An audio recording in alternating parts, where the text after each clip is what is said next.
si on veut que ça marche bien, il faut faire toutes les étapes. On pourrait en sauter quelques-unes, par exemple, comme pas nettoyer nos bottes comme il faut, pas nettoyer les filets. On pourrait physiquement, le moteur marcherait pareil. Mais ça se pourrait qu'on ait une fuite, ça se pourrait qu'on n'ait pas torqué assez parce qu'il y avait assez de marde dans les filets qui nous faussait nos données pendant qu'on torquait. C'est tout possible, ça. Mais on ne veut pas que ça arrive. Fait que oui, un moteur va coûter 10 000 $ à rénover parce qu'on prend le temps de nettoyer chacun des filets. Mais il n'y a pas personne qui veut qu'on mette un moteur dans un char puis qu'il coule après.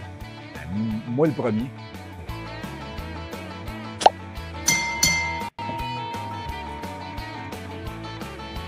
Des fois, on parle des mécanos Facebook. Là. Ça m'est-tu arrivé? Mais on parle de montage. Vous avez des montages, des fois, les culasses coulent. Vous allez voir du Prestone sortir par les gasquettes ou entre la culasse puis le bloc. La plupart des trous de filets, c'est plus facile pour les compagnies de faire des filets pas de fond. C'est-à-dire de défoncer directement dans le liquide. C'est plus facile comme ça. Ça coûte moins cher que dans le moule faire un fond. Donc, ces boulons-là ont tendance à couler. Il faut donc les sceller.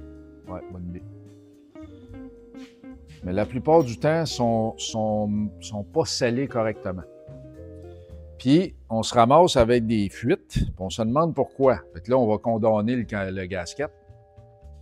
Là, le problème, c'est que celui-là, le moteur, on nous avait dit qu'il avait été plané, mais il n'avait pas été plané. Le bloc était croche, la tête était croche, puis ça a résulté avec ça. Mais on s'est rendu compte au montage, au démontage, c'est qu'ils ont mis du scellant sur les bottes. Ils en ont mis partout. Il fallait circuler, Sylvain. Hein? Non. Ouais, j'arrive. Regarde, je suis rendu là. Ils ont mis du scellant qui ressemble à ça. Ils peuvent avoir mis du silicone aussi, là, c'est difficile à déterminer. Bon, ce qu'ils ont fait, ils ont fait ça. Puis ils en ont mis en crise. Ils en ont mis, à tes souhaits. Êtes-vous d'accord avec moi que avec ça, ça ne devrait pas couler? En théorie. Est-ce que, c'est écrit dans ma face, là, mais est-ce que je l'ai fait correctement? Bon, là, à cette heure que vous savez que vous avez eu le punch, là, mais là, vous allez me dire, qu'est-ce que j'ai fait de travers, par exemple? Ça n'a pas mis sur tous les filets au complet, c'est ça? Regarde bien. On va en mettre comme tu veux pour te faire plaisir. Il n'y en a pas en haut, mais en bas, là. Bon, je peux t'en rajouter si tu veux. Mettons que je t'en rajoute, OK? Mettons que je t'en rajoute, là. Attends à mettre. Bonjour, tu peux rentrer? Ouais, OK. Guy va s'occuper de toi. Les morceaux sont là-bas.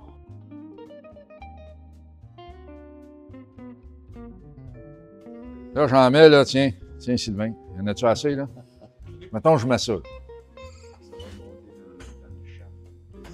Je vais me pogner une guenille, là, parce que je suis tout beurré partout. Mais qu'est-ce que j'ai fait de travers? Pourtant, j'ai besoin de mettre du scellant. Pourtant, il m'en faut. Un peu trop. Hein? J'en ai mis trop. J'en ai mis trop, OK. À part d'en avoir mis trop. Tu fais, tu nettoies ta botte. Mais elle est propre. Mettons qu'elle est propre. Mais là, oui, tu as raison, pareil. Il faut que la botte soit propre. Ça, je te l'accorde. Qu'est-ce qu'il y a de pas correct avec ça? Les bottes et les filets. Ouais, les filets là-dedans aussi, il faut qu'ils soient nettoyés. Là. On s'entend, là. Tu sais, mais bon, il faut que ça soit propre. Là. Comment? Ils ont tous été passés au tape. Ouais, ils ont tous été nettoyés parfaitement. Il y a un outil, tu peux mettre un tap.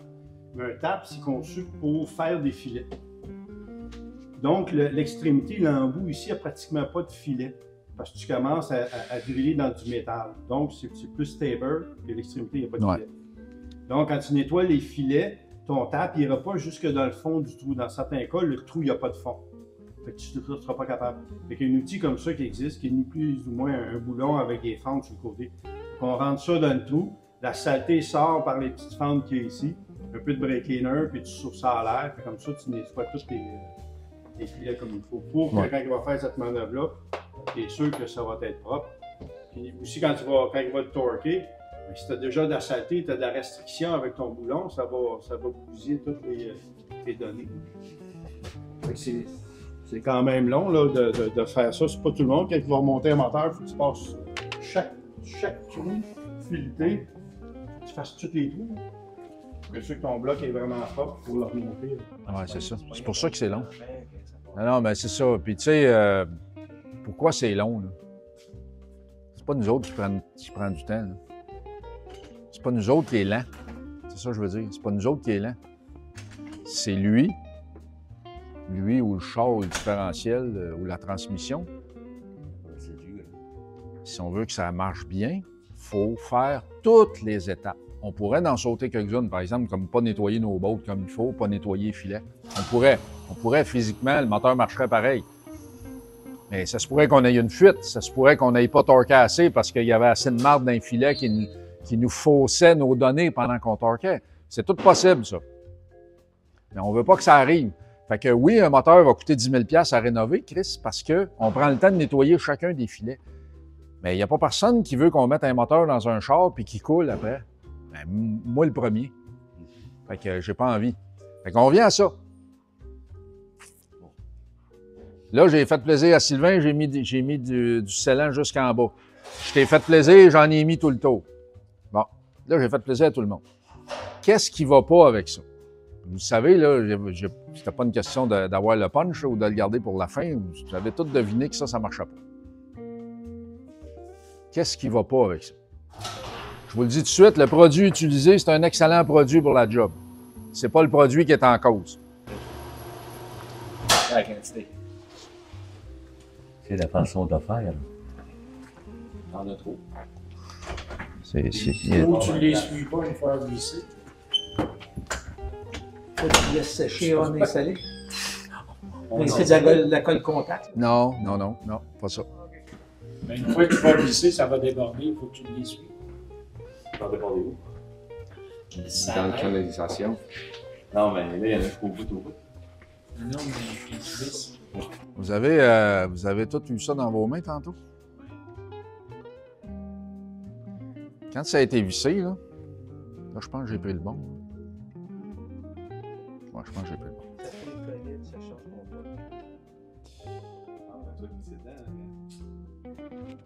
J'ai-tu le bon, là? Oui, exactement. OK, la bosse simule le bloc.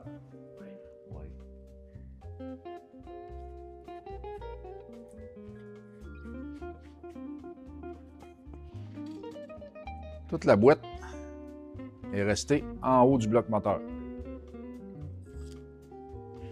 Puis si vous regardez une fois monté comme ça, si vous mettez la culasse là, vous vous ramassez avec un asti de bourrelet, ça.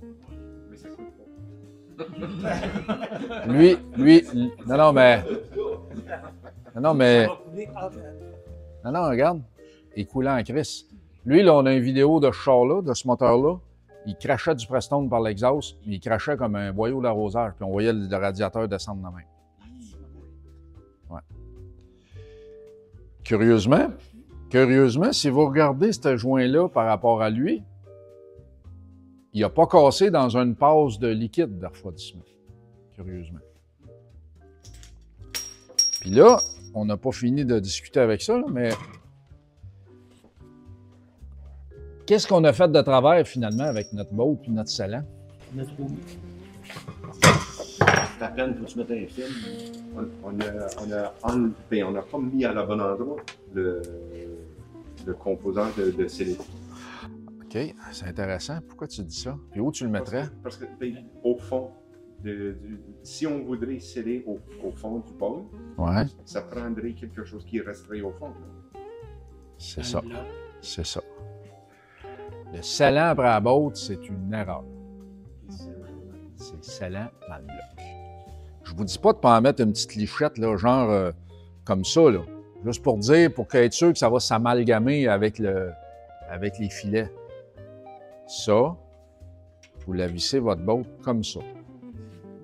Pas plus beurré que ça. Par contre, vous allez prendre un pic ou un petit tournevis. Vous allez prendre ça. Là, je ne le ferai pas tout de suite parce que ça finit par sécher avec le temps, mais on n'est pas prête là.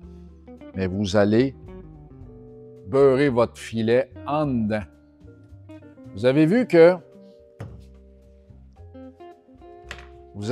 lorsque... Puis ça, c'est un truc de nettoyage. Fait que les filets sont pas juste comme les filets de ça. Lui, il flotte un peu, fait qu'il en a laissé passer de... Il en a laissé passer de la crème. Mais si je vissais là-dedans, comme là, si je le visse, puis que j'insiste jusqu'au bout, il va en sortir de la crème. C'est-à-dire que les filets sont plus serrés, puis il n'y a pas grand-chose qui va rentrer. Donc, si on le met sur la botte, puis que ça chie tout en dehors de la botte, bien, il n'y a pas grand-chose qui rentre en dedans pour le sceller. Donc, c'est une erreur. Puis la deuxième erreur qui va arriver, là, vous l'avez fait l'expérience tantôt avec le gasket, c'est que la boîte qui ne rentrera pas, le scellant qui ne rentrera pas dans le bloc, ça veut dire qu'il reste à l'extérieur. À mesure que la botte rentre, ça fait un bourrelet. Le bourrelet remplit le trou. Comme vous avez vu ici, celui-là, c'est le pire. Regardez-le.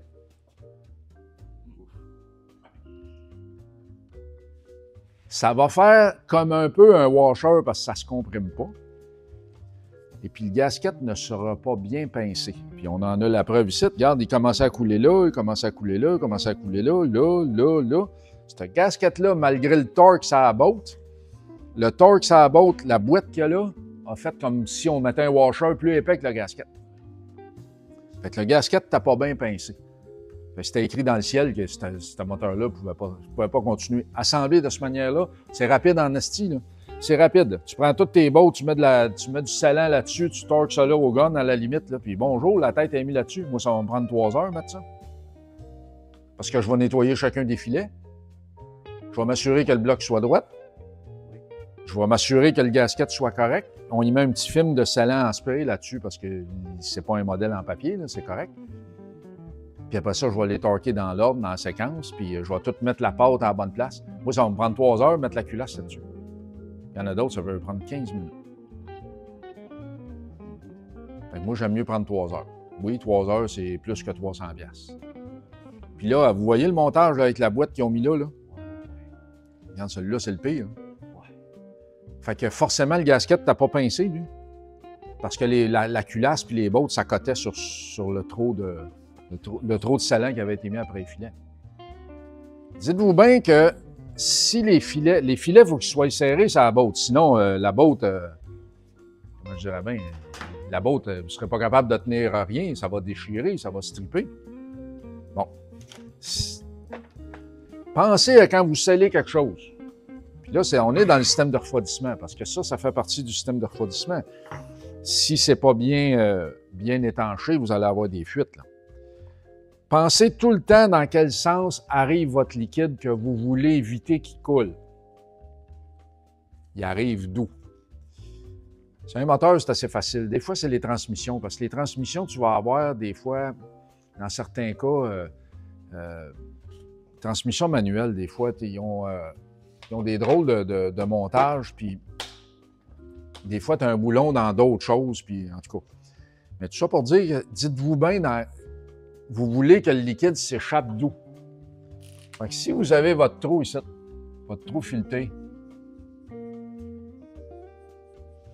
comme ça, puis vous avez le boulon qui est ici. Ça, c'est le boulon que vous avez à mettre dedans. Puis vous avez du liquide ici. Puis là, vous avez du liquide partout, là. Il va aller où, le liquide?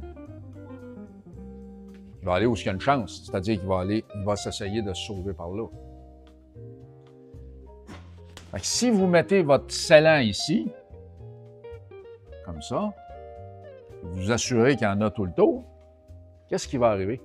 Quand vous allez mettre votre botte, là, je vous dis, là, vous en mettez sur votre botte aussi, mais juste pour dire, juste pour dire, parce que vous savez que les filets vont le nettoyer un peu, et si vous en mettez trop, ça va faire comme le gasket qu'il y a là, ça va faire comme des washers, puis vous ne pourrez pas serrer votre gasket comme il faut. Si vous faites, vous mettez votre, c'est correct, là, vous l'avez juste humecté, vous commencez à descendre votre boulon dans le trou. Ce qui va arriver, c'est que le boulon va nettoyer, il va nettoyer le scellant aussi, parce que ça marche dans les deux sens. Si vous mettez du scellant sur la botte, c'est les filets du bloc qui vont nettoyer, puis vice-versa. Par contre, l'avantage de faire ça, c'est que rendu au bout, quand la botte va être rendue au bout, ici, vous allez avoir un beau bourrelet ici. Un beau bourrelet de scellant. C'est ça qui est le secret de la Caramilk. Parce que là, le liquide, avec le bouchon de radiateur qui monte la pression dans le système, le liquide va vouloir se sauver. Il va se sauver là où il y a une chance de se sauver. Il ne peut pas se sauver à travers du bloc, là. Il va se sauver partout où il y a un joint, il y a une ouverture, ces trucs-là. Qu'est-ce qui va arriver? C'est que là, lui, il va vouloir se sauver par le bas des bottes. Tout le tour. Mais avant, il y a une barrière qui l'arrête, c'est le scellant. Fait qu'il va pousser contre le scellant. Le scellant va rentrer dans un filet, puis ça va bloquer là. Il n'y aura jamais une goutte ou un soupçon de goutte qui va sortir par là. Jamais. C'est la façon de faire. Si vous mettez le scellant juste après la botte comme eux autres ont fait, bien, vous ne profitez pas du bourrelet qui est en bas. Donc, vous n'avez pas de bourrelet. Fait que là, le liquide, tranquillement, il va se faire un chemin parce qu'il n'y a pas de combattant, il n'y a pas de résistance. Il n'y a personne, façon de parler, pour l'arrêter. Tandis que si vous en mettez sur les filets, vous créez un bourrelet parce que le boulon, lui, il va faire un cerceau de scellant en bas. C'est fini, ça coulera jamais. Que ce soit pour l'huile, le prestone, n'importe quoi. Dites-vous bien, dans quel sens arrive mon liquide, puis vers où il peut aller. Bien, faites le bourrelet pour que le liquide lui-même, il bloque le passage. Autrement dit, il s'est auto-bloqué, lui, le liquide. Parce que plus il pousse sur le scellant, puis plus le scellant fait sa job. C'est ça qu'ils n'ont pas fait avec ça. Là, on le sait à cette heure, parce qu'une fois qu'on a étudié toutes les pièces nous parlent beaucoup.